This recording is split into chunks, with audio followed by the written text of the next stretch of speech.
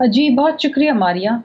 دیکھیے اسی قسم کی نااہلی، غیر ذمہ داری اور افسوسناک واقعات اور معاملات کے اوپر ہی تمام اپوزیشن جو ہے کل وہ اے پی سی بلا رہی ہے، کیونکہ اس حکومت کی نااہلی اور غیر ذمہ دارانہ حرکتیں صرف اس پی آئی اے ڈبیکل کے اوپر نظر نہیں آتی ہیں. آپ کوئی بھی محکمہ اٹھا کے دیکھ لیں، آپ کوئی بھی شعبہ اٹھا کے دیکھ لیں، آپ خارجہ پالیسی اٹھا کے دیکھ لیں، آپ معاشی پالیسی اٹھا کے دیکھ لیں، ہر جگہ آپ کو ان کا ایک فیلئر نظر آئے گا، انکمپٹنس اور پھر ہٹ دھرمی اور پھر ایک انا کا مسئلہ.